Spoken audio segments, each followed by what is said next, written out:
इसके दृष्टांत को समझने के लिए पहले हम एक छोटा सा स्पष्टीकरण देख रहे थे। इस धारा में अपराध शब्द के अंतर्गत भारत से बाहर किया गया ऐसा प्रत्येक कार्य आता है जो यदि वह भारत में किया गया हो तो इस संहिता के अधीन दंडनीय होता। इस संहिता के अधीन दंडनीय कोई अपराध अगर कोई व्यक्ति करता है तो वो 3 तरीके से दंडित किया जा सकता है। ये हमने समझा। और मैं एक बात और बता दूं आपको, आरजीएस एपीओ आप कुछ भी बनना चाहते हैं, अच्छा वकील बनना चाहते हैं तो आपको सेक्शनों पे पकड़ होना ज़रूरी है, उसके बिना आपको सफलता नहीं मिल सकती है। और इसीलिए हम ये वीडियो बना रहे हैं और आपको ये काफ़ी अच्छा रहेगा और आपके लिए फ़ायदेमंद रहेगा। नए जो बालक हैं उनको इस वीडियो को पढ़ना चाहिए और देखना चाहिए। अगर आप इस वीडियो के सामने अपना बेयर एक्ट भारतीय न्याय संहिता का खोल कर बैठेंगे तो ये आपको काफ़ी लाभ पहुंचाएगा। अब सबसेक्शन 6 क्या कहता है? 1 का, इस संहिता में की कोई बात भारत सरकार की सेवा के अधिकारी, सैनिक, नौसैनिक या वायु सैनिकों द्वारा विद्रोह और अभ्युत्थान के लिए दंडित करने वाली किसी अधिनियम या उपबंधों या किसी विशेष या स्थानीय विधि उन उपबंधों पर प्रभाव नहीं डालेगी। आगे हम चर्चा करेंगे, अभी तो हम इतना ही कहेंगे कि इस संहिता की कोई बात, मतलब ये संहिता भारत सरकार की सेवा के अधिकारियों, सैनिकों, नौसैनिकों, वायु सैनिकों द्वारा विद्रोह, अभ्युत्थान, दंडित करने वाली किसी अधिनियम के उपबंधों या किसी विशेष या स्थानीय विधि के उपबंधों पर प्रभाव नहीं डालेगी। विशेष और स्थानीय विधियों के बारे में भी आगे चर्चा करेंगे। अभी हम आपको केवल इतना बताएंगे कि स्थानीय विधि वो होती है जो स्थान विशेष पर लागू होती है, जैसे कि राजस्थान में राजस्थान काश्तकारी अधिनियम आदि। हमारे आप वीडियो अगर लगातार देखेंगे तो आपको ये सारी चीज़ें देखने और सुनने और समझने को मिलेंगी। अब आगे करते हैं हम अगला सेक्शन है 2, जो परिभाषाएं बताता है। परिभाषा में अब परिभाषा का 2 का सबसे पहले परिभाषा में अपन देखेंगे, इस संहिता में जब तक कि संदर्भ से अन्यथा अपेक्षित न हो, कार्य शब्द कार्यावली का द्योतक उसी प्रकार है जिस प्रकार एक कार्य का, मतलब अपन कोई कार्य करते हैं और कोई कार्य है, कार्य का मतलब है एक्ट, हमारे द्वारा किया गया कोई कार्य इस कार्य का द्योतक है। इतना ही समझना है हमको इस सेक्शन के बारे में। जीव जंतु, जीव जंतु एनिमल से सेक्शन 2 बताता है, मानव जीवन से भिन्न किसी जीवधारी का प्रकृतम, मतलब जीव जंतु का मतलब मानव नहीं है, सीधा समझना है अपन को। बालक, बालक से 18 वर्ष से कम आयु का व्यक्ति अभिप्रेत है। बालक में कौन आएगा? 18 वर्ष से कम आयु का व्यक्ति है, जिसमें महिला भी है और पुरुष भी है, दोनों आएंगे, ये ध्यान रखने की बात। ही एंड सी। कूटकरण, कूटकरण समझने के लिए आपको से ऐसा व्यक्ति, कूटकरण से ऐसा व्यक्ति अप्रवृत्त जो एक चीज़ को दूसरी चीज़ के सदृश, एक चीज़ को दूसरी चीज़ के सदृश इस आशय से करता है कि वह उस सदृश से प्रवंचना करे या संभव जानते हुए कि तद्वारा प्रवंचना की जाएगी, कूट रचना करता है। कूट रचना के संबंध में सीधी सी बात है, एक चीज़ को दूसरी चीज़ के सदृश इस आशय से बनाता है कि वो दूसरा व्यक्ति, सामने वाला व्यक्ति विश्वास करे, तथ्य का विश्वास करे कि ये असली चीज़ है और इसलिए वो असली की नकल करता है, तो ये कूट रचना हो गई। कूट रचना के लिए वह आवश्यक नहीं है कि नकल सेम हो, जैसे नकली नोट हमने छापा तो नकली नोट में ज़रूर थोड़ी है, बस इतना हो जाए कि सामने वाले को ये लगे कि ये नोट असली है, जबकि वो असली नहीं है, क्या है? नकली है, इसलिए ये कूट रचना। स्पष्टीकरण 2, जब कोई व्यक्ति एक चीज़ को दूसरी चीज़ के सदस्य और सदृश ऐसा कि तद्वारा किसी व्यक्ति को प्रवंचना हो सकती है कि जब तक कि प्रतिकूल साबित न किया जाए, यह उपधारणा की जाएगी कि जो व्यक्ति एक चीज़ को दूसरी चीज़ के इस प्रकार सदस्य बनाता है कि उसका आशय उस सदस्य द्वारा प्रवंचना करने का था और वह यह संभव जानता है कि तद्वारा प्रवंचना की जाएगी। सबसे पहले तो यहाँ आपको एक चीज़ समझने की ज़रूरत है, प्रवंचना। प्रवंचना क्या होता है? प्रवंचना होता है कि एक व्यक्ति तथ्यों को छिपाना और किसी व्यक्ति को किसी तथ्य का विश्वास दिलाना प्रवंचना होता है। कोई व्यक्ति किसी चीज़ का विश्वास करे। दूसरी चीज़ इसमें एक और आई है, वो आप देखेंगे, उपधारणा। उपधारणा का यहाँ आप वैसे एविडेंस एक्ट जब हम आपको पढ़ाएंगे तो उपधारणा का बहुत सेक्शन 3 में विस्तार से बताया है, वो आगे की बात है। उपधारणा को अभी समझने के लिए आप ये इतना समझ लो, उपधारणा का मतलब है कि ये बात मानी जाएगी कानून में, आप इतना समझ लें। अब आगे हम बात करते हैं सेक्शन 5 कोर्ट। उस शब्द उस न्यायाधीश का जिसे अकेले ही न्यायिक तय कार्य करने के लिए विधि द्वारा सशक्त किया गया हो, या उस न्यायाधीश और निकाय जिसे वे निकाय न्यायिक तय कार्य करने के लिए विधि द्वारा सशक्त किया हो, जबकि ऐसा न्यायाधीश या न्यायिक निकाय न्यायिक तय कार्य कर रहा हो। अभिप्रेत न्यायालय में बैठा पीठासीन अधिकारी के बारे में बताया, वो विधि द्वारा स्थापित न्यायालय का पीए हो और वो न्यायाधीश है और वो न्यायालय। मृत्यु शब्द किसकी द्योतक है? मृत्यु शब्द जहाँ भी इस संहिता में कहीं भी आएगा मानव मृत्यु की द्योतक है। स्त्री या पुरुष, मृत्यु शब्द वहाँ जाएगा जहाँ मानव की मृत्यु या स्त्री और पुरुष की मृत्यु का द्योतक है। बेईमानी से इस आशय से कोई कार्य करना विधि जो सदोष लाभ प्राप्त हो और अन्य व्यक्ति को सदोष हानि प्राप्त हो। अभी तो आप इतना ही समझ लें, एक व्यक्ति को तो सदोष लाभ प्राप्त हो और एक व्यक्ति को सदोष हानि प्राप्त हो, ये बेईमानी है। चोरी का सेक्शन जब अपन देखेंगे तो इसको विस्तार से हम आपको बताएंगे। दस्तावेज। दस्तावेज से ऐसा कोई विषय अप्रेत है जिसको किसी पदार्थ पर अक्षरों, अंकों, चिन्हों के साधनों द्वारा उसमें से अधिक साधनों द्वारा अभिव्यक्त या वर्णित किया गया हो। इसके अंदर इलेक्ट्रॉनिक और डिजिटल अभिलेख भी है, जिसके अंतर्गत विषय साक्ष्य के रूप में उपयोग जो आशितो किया जाता है। इसको समझने के लिए सीधी बात है, देखो इसमें ऐसे बताया है लेजिस्लेचर ने, दस्तावेज से डॉक्यूमेंट से ऐसा व्यक्ति जिसको किसी पदार्थ पर अक्षरों को, अब ज़्यादातर लोग इसे समझते हैं पन्ने कॉपियों में बताए हुए कागज़ पे लिखा हुआ ही नहीं, कहीं भी अगर किसी भी जगह कोई बात किसी भी अक्षरों, अंकों, चिन्हों के मार्फत पदार्थ द्वारा कहीं भी कुछ भी है और वो कुछ लिखा हुआ है, किसी पदार्थ पर अक्षरों, अंकों और चिन्हों द्वारा कुछ लिखा हुआ है, साधनों द्वारा अभिव्यक्त या वर्णित किया गया है, कोई बात किसी द्वारा कही गई है। हम ज़मीन पे भी अगर किसी से कुछ लिख देते हैं, कोई निशान बना देते हैं, तो वो सब क्या है? दस्तावेज। दस्तावेज आदि के बारे में हम आगे बहुत विस्तार से चर्चा करेंगे। अभी तो आप इस ऐसे कुछ भी कहीं भी किसी अक्षरों, अंकों, चिन्हों द्वारा कोई कुछ भी कहीं लिख दे तो वो क्या है? एक दस्तावेज है। दस्तावेज के लिए जरूर नहीं है कॉपी पेनों के द्वारा ही लिखा जाए, इतना आप समझ।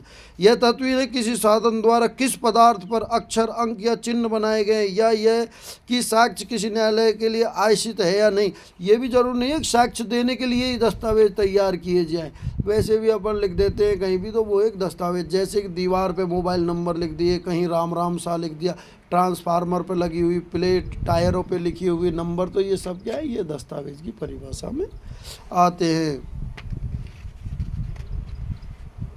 संविदा के निबंधों को अभिव्यक्त करने वाले जो भी तथ्य, चेक, बैंकर पर दिया गया चेक एक दस्तावेज है, ये आपको ध्यान रखने की बात है। मुख्तारनामा एक दस्तावेज। मानचित्र या रेखांक जिनको साक्ष्य के रूप में उपयोग लाने का आशय हो या उपयोग में लाया जा सके दस्तावेज। जिस लेख में निर्देश या अनुविष्ट दस्तावेज अक्षरों, अंकों या चिन्हों में से कुछ भी वाणिज्यिक या अन्य प्रथा के अनुसार व्याख्या करने पर अभिव्यक्त होता है, वह इस धारा के अर्थ के अंतर्गत ऐसे अक्षरों, अंकों या चिन्हों से अभिव्यक्त किया हुआ समझा जाएगा, वह चाहे वास्तव में अभिव्यक्त भी न किया गया हो। कैक विनिमय की पीठ पर लिख देता है कि उसका नाम लिख देता है। वाणिज्यिक प्रथा के अनुसार व्याख्या करने पर पृष्ठांकन किया गया धारक को विनिमय का भुगतान कर दिया जाए। पृष्ठांकन एक दस्तावेज है जिसका उसी अर्थ में उसी प्रकार लगाया जाए, मानो कि धारक को भुगतान करो शब्द का प्रभाव लिख दिया गया तो ये एक दस्तावेज है।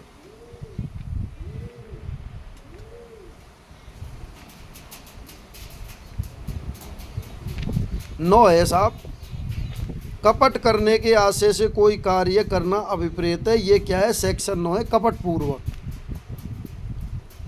लिंग।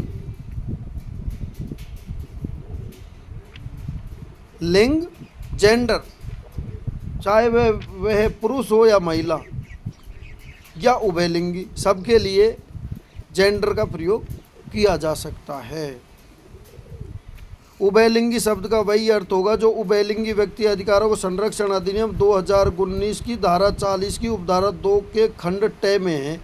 सद्भाव पूर्वक, कोई बात सद्भाव पूर्वक की गई या विश्वास की गई की गई नहीं कही जा सकती जब तक वो सम्यक सतर्कता या ध्यान के बिना या विश्वास के बिना की गई हो। सद्भावना पूर्वक, आगे आईपीसी में बहुत बार आएगा। आईपीसी से मतलब अब इसका नाम नया हो गया भारतीय न्याय संहिता।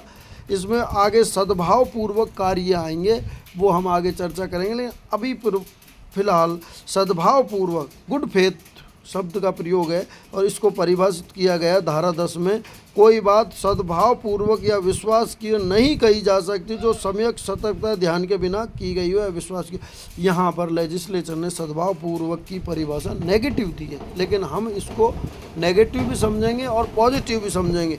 तो नेगेटिव अगर हम इसको जहाँ समझेंगे वहाँ पर सम्यक सतर्कता और ध्यान और विश्वास के बिना अगर कोई कार्य किया जाता है तो वो सद्भाव पूर्वक किया गया नहीं कहा जा सकता। मतलब कोई कार्य हम करें उसको सम्यक सतर्कता, ध्यान और उसके अनुसार करें तो ये माना जाएगा कि वो कार्य सद्भाव पूर्वक किया जाता है। सरकार शब्द जहाँ आवे धारा 11 में परिभाषित किया गया है केंद्रीय सरकार और राज्य सरकार। संश्रय, हार्बर, इसके अंतर्गत किसी व्यक्ति को आश्रय, भोजन, पेय, धन, वस्त्र, आयुध, गोला बारूद, वाहन के साधन या किन्हीं साधनों में से या उसी प्रकार के हो जिस प्रकार के इस खंड के प्रमाणित किसी व्यक्ति की सहायता पकड़े जाने से बचाने के लिए करना है। किसी व्यक्ति को पकड़े जाने से बचाने के लिए उसकी सहायता करना धारा 13 में संशय है। क्षति, अब क्षति में 14 है injury, means any harm where illegally cause the any person in body, mind of property, और प्रॉपर्टी की क्षति। अब यह क्षति को सीधे अर्थों में समझेंगे। अब से कोई अपानी अपराध जो किसी व्यक्ति के शरीर, मन, ख्याति और संपत्ति को अवैध रूप से कारित किया। किसी व्यक्ति के शरीर को लपड़ देकर, उसके साथ मारपीट कर कर, मन को उसका अपमान करके, उसे अभित्रस्त करके, उसकी बेइज्जती करके, और ख्याति कि उसकी ख्याति को नुकसान पहुंचाना। इसमें क्षति में तीन चीज़ों को सम्मिलित किया गया है। क्षति में उसके शरीर को नुकसान पहुंचाना, उसके मन को नुकसान पहुंचाना, उसकी ख्याति को नुकसान पहुंचाना और उसकी संपत्ति को नुकसान पहुंचाना। और ये कैसे होने चाहिए? अवैध रूप से होना चाहिए। अब अवैध की अभी अपन बात कर रहे थे। अवैध शब्द धारा 15 में है। इल्लीगल, अवैध मीन्स इल्लीगल, और करने के लिए वैध दूसरे। अवैध शब्द जब तक प्रत्येक उस बात का लागू है जो अपराध हो। अवैध किस पे लागू है? जो अपराध हो, जो विधि द्वारा प्रसिद्ध हो, मतलब जिसको कानून ये कहता है कि उस कार्य को नहीं करना है, जो सिविल कार्रवाई के लिए आधार उत्पन्न करती हो, और कोई व्यक्ति उस बात को करने के लिए वैध रूप से आबद्ध कहा जाता है, जिसका लोप करना उसके लिए अवैध है। धारा 16 न्यायाधीश से ऐसा व्यक्ति अभिप्रेत है जो आधिकारिक तौर पर न्यायाधीश के रूप में अभिहित किया गया है और ऐसा करने के लिए वो आता है। जो किसी विधिक कार्यवाही में, चाहे वह सिविल हो या दंडिक, अंतिम निर्णय, ऐसा निर्णय जो अपील नहीं हो, अंतिम हो जाए, ऐसा निर्णय जो किसी अन्य प्राधिकारी को पृष्ठ किए जाने पर अंतिम हो जाए, तो जो इस व्यक्ति निकाय निर्णय देने के लिए विधि तो सशक्त किया गया है। किसी आरोप के संबंध में अधिकारिता का प्रयोग करने वाला कोई मजिस्ट्रेट जिसके लिए उसे जुर्माना या कारावास देने की शक्ति प्राप्त, चाहे उसकी अपील होती है न्यायाधीश, क्या होता है? न्यायाधीश है। अब हमने जज साहब की परिभाषा अभी देखी, ये 16 में है, आप ध्यान रखें। जीवन से, जब तक जीवन मानव जीवन से मतलब है, सीधी सी बात है। जीवन शब्द जहाँ जाए, सब अगर ये आवे कहीं आपके सामने, तो जीवन शब्द का ही का द्योतक है। जीवन शब्द मानव जीवन का स्थानीय विधि जो भारत के किसी विशिष्ट भाग को लागू होती है। 18 में है, जैसे कि राजस्थान काश्तकारी अधिनियम, भू राजस्व अधिनियम, ये कैसी विधियाँ हैं? ये स्थानीय विधियाँ हैं जो हमारे राजस्थान में ही लागू होती है। पुरुष से किसी भी आयु का मानव नर, धारा 19 में परिभाषित है। पुरुष आएगा तो वहाँ अपन को किसी भी उम्र का मानव नर। इसमें अब बालक भी शामिल है, क्योंकि किसी भी उम्र का मानव नर इसमें शामिल है, तो इसमें बालक भी आएगा। ठीक है। मास वर्ष से ग्रिगोरियन कैलेंडर को माना जाएगा, अन्य कोई कैलेंडर नहीं। मास और वर्ष को हम कैसे देखेंगे? ग्रिगोरियन कैलेंडर से। जंगम संपत्ति के अंतर्गत भूमि और वे चीज़ें जो भूबद्ध हो और भूबद्ध में स्थायी रूप से जकड़ी हुई हो, जो सिवाय प्रत्येक प्रकार की संपत्ति आती है। धरती से परमानेंट रूप से जुड़ी हुई संपत्तियां जंगम संपत्ति में नहीं आती हैं। जैसे पेड़ क्या है? जंगम संपत्ति नहीं है। जो चीज़ें स्थायी रूप से भूबद्ध या भूमि से जुड़ी हुई हैं, उनके अलावा सभी संपत्तियां जंगम संपत्ति मूवेबल प्रॉपर्टी है। घर जंगम संपत्ति नहीं है। और जो चल संपत्ति है, जो चल सकती है, वो सारी चल संपत्ति है, जैसे पैसा, गाड़ी, घोड़े और पशुधन और कृषि की फसलें, ये सारी चीज़ें जो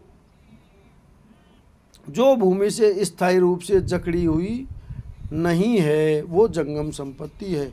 वचन जब तक कि संदर्भ से प्रतिकूल प्रतीत न हो, बहुवचन सम्मिलित। बहुवचन द्योतक में शब्दों में एक वचन भी सम्मिलित है। अगर कहीं बहुवचन कोई शब्द आता है तो उसमें अपन को एक वचन शब्द को भी लेजिस्लेचर ने साबित किया गया। शपथ औत।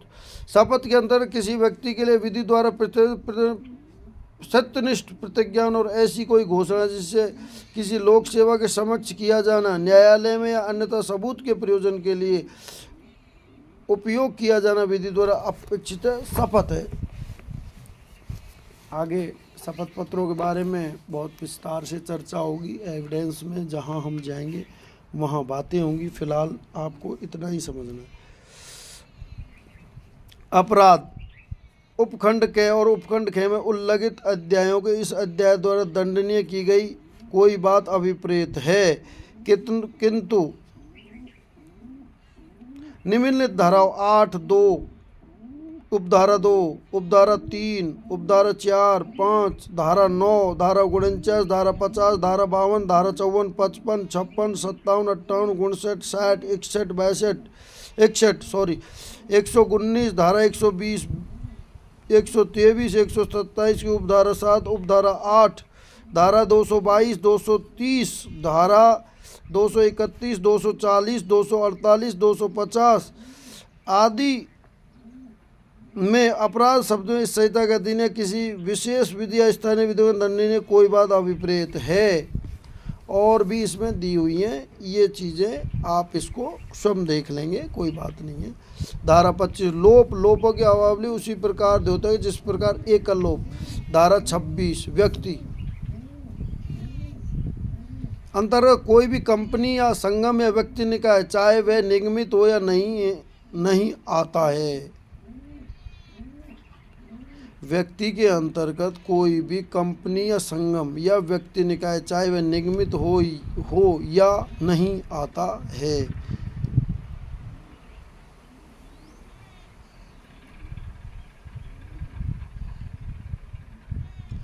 व्यक्ति के अंतर्गत क्या क्या आते हैं? व्यक्ति के अंतर्गत कोई भी कंपनी या संगम या व्यक्ति निकाय चाहे वह निगमित हो या नहीं आता है। तो कंपनी के अंतर्गत क्या, व्यक्ति के अंतर्गत कंपनियां भी शामिल की गई हैं, संगम और व्यक्ति निकायों को भी कंपनी माना, व्यक्ति माना है, चाहे वे निगमित हो या नहीं हो।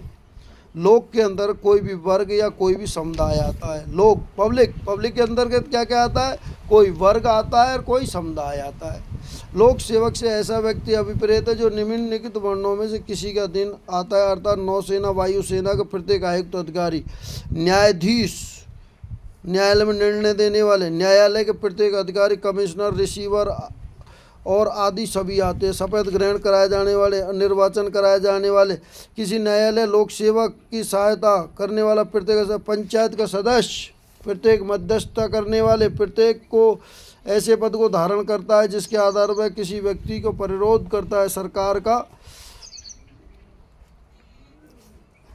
और इसमें कई तरह से इसको बताया गया है। हम यहाँ पर सीधी सी बात करते हैं कि इसमें अंतिम रूप से इस लोक सेवक को आप देख लेंगे, और ये ये एक की उपधारा 28 में इसको परिभाषित किया गया है।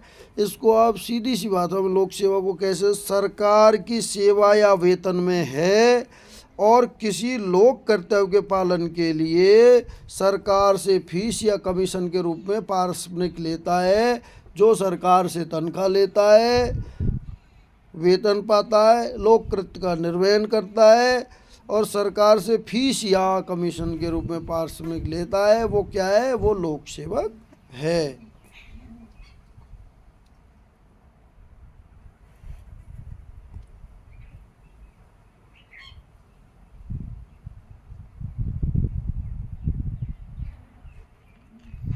इस खंड में किए गए वर्णन में से किसी के अधीन आने वाला व्यक्ति लोक सेवक है, चाहे वो सरकार द्वारा नियुक्त किए गए हो या नहीं गए। प्रत्येक ऐसा व्यक्ति जो लोक सेवक ऐहदा में वास्तव में धारण किया हो, चाहे उस ओहदे को धारण करने के उसके अधिकार में कैसी भी विधिक त्रुटि हो, लोक सेवक है। चाहे उसको पद प्राप्त करने में कोई और उसकी नियुक्ति में कोई अगर गड़बड़ है तो भी उसको लोक सेवक माना जाए।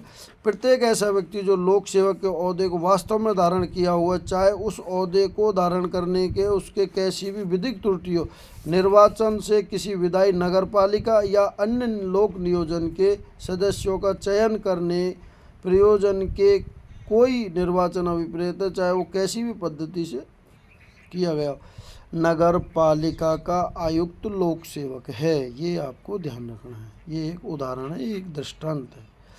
विश्वास करने, कोई व्यक्ति किसी बात को विश्वास करने का कारण रखता है, ये तब कहा जाता है जब वह उस बात के विश्वास करने के पर्याप्त कारण रखता है। विशेष विधि किसी विशिष्ट विषय पर लागू होती है। विशिष्ट विधियों के बारे में हम आपसे आगे विस्तार से चर्चा करेंगे।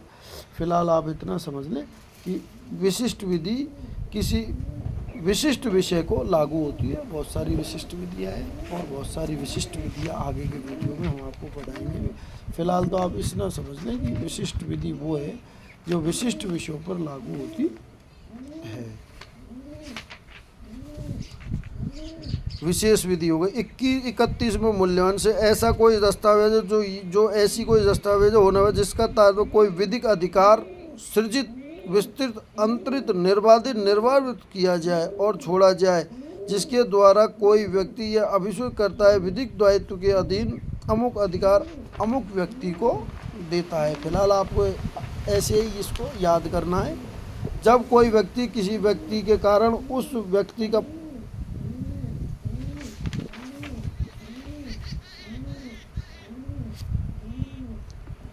ये दृष्टांत से आप इसको समझ जाएंगे।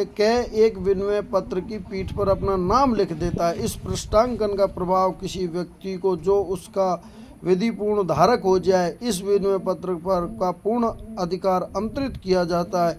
यह पृष्ठांकन मूल्यवान प्रतिभूति है। आप तो सीधा समझ, चेक मूल्यवान प्रतिभूति है। चेक मूल्यवान प्रतिभूति है। जलयान से कोई चीज़ अवैध जो मानवों को संपत्ति के जल द्वारा प्रवेश के लिए बनाई गई। स्वेच्छा, कोई व्यक्ति किसी परिणाम को स्वेच्छा कार्य करता है तब कहा जाता है जब उसे उन साधनों द्वारा करता है जिसका उसको कार्य आशय है, या उन साधनों द्वारा कारित करता है जिन साधनों को काम में लाते समय वह जानता है कि यह विश्वास करने का कारण उसका कार्य तो होना संभव है। लूट को सुकर बनाने के प्रयोजन से एक बड़े नगर के बसे हुए एक गृह में रात को आग लगा देता है और इस प्रकार एक व्यक्ति की मृत्यु कारित करता है। यहाँ कह का आशय भले मृत्यु कारित करने का न रहा हो और वह दुखित भी हो कि उसके द्वारा मृत्यु कारित हुई है, तो भी यदि वह मर जाता है तो वह संभव है कि मृत्यु कारित करते उसने स्वेच्छा मृत्यु कारित। कोई व्यक्ति किसी कार्य का परिणाम को जानता है तो ये माना जाएगा कि उसने वो उस कार्य को स्वेच्छा से किया है। विल से कोई वसीयत। 34 में महिला से किसी भी आयु की महिला नारी सम्मिलित है, चाहे उसकी आयु कोई भी रही हो। सदोष अभिलाष से विधि विरुद्ध साधनों द्वारा ऐसी संपत्ति का अभिलाप अभिप्रेत है जिसका अभिलाप प्राप्त करने के लिए व्यक्ति वैध रूप से हकदार नहीं हो। तो सदोष अभिलाप के लिए क्या है? विधि विरुद्ध साधनों द्वारा ऐसी संपत्ति का अभिलाप अभिप्रेत है, विधि विरुद्ध साधनों द्वारा ऐसी संपत्ति का अभिलाप अभिप्रेत है जिसका अभिलाप प्राप्त करने वाला व्यक्ति वैध रूप से हकदार नहीं है। अब आप सदोष अभिलाप के साथ में वहाँ बेईमानी के सेक्शन को इस सेक्शन से जोड़ के पढ़ेंगे तो आपके समझ में आ जाएगी। सदोष हानि से विधि विरुद्ध साधनों द्वारा ऐसे व्यक्ति की हानि अभिप्रेत जिसकी हानि उठाने वाले व्यक्ति वैध रूप से हकदार हो। सदोष अवरोध प्राप्त करना और सदोष हानि उठाना 38 में कोई व्यक्ति सदोष अभिलाप प्राप्त करता है, यह तब कहा जाता है जब वह व्यक्ति सदोष रखे रखता है और तब कि जबकि वह सदोष अर्जन करता है। कोई व्यक्ति सदोष हानि उठाता है तब कहा जाता है जब उसे किसी संपत्ति से सदोष अलग रखा जाता है और तब भी जबकि उसे किसी संपत्ति से सदोष वंचित किया जाता है। इस संहिता में सर्वार्थ अपराध की प्रत्येक परिभाषा, प्रत्येक दंड उपबंध, प्रत्येक ऐसी परिभाषा दंड उपबंध दृष्टांत साधारण अपवाद शीर्षक वाले अध्याय को अधीन रहते हुए समझा जाएगा, चाहे उन अपवादों की परिभाषा दंड उपबंधों में हो या नहीं हो। इस संहिता की वे धाराएं जिनमें अपराध की परिभाषा अंतर से वह अभिव्यक्त नहीं करती कि 7 वर्ष से कम आयु का बालक ऐसे अपराध नहीं कर सकता, किंतु परिभाषाएं उस साधारण अपवाद के अधीन समझी जाएगी जिसमें यह बंद किया गया है कि जो 7 वर्ष से कम आयु के बालक द्वारा की जाती अपराध नहीं है। क्या एक पुलिस अधिकारी वारंट के बिना यह कि जिसने हत्या की पकड़ लेता है, यहाँ के सदोष अपराध का दोषी नहीं है क्योंकि वह यह को पकड़ने के लिए विधि द्वारा आबद्ध था और इसलिए यह मामला इस साधारण अपवाद के अंतर्गत आ जाता है। इसमें यह उपबंधित है कि कोई बात अपराध नहीं है जो ऐसे व्यक्ति द्वारा की जाए जो उसे करने के लिए विधि द्वारा आबद्ध हो। प्रत्येक पद इसका स्पष्टीकरण इस धारा के प्रत्येक किसी भाग में किया गया, इस संहिता के प्रत्येक भाग में उस स्पष्टीकरण के अनुरूप ही प्रयोग किया गया है।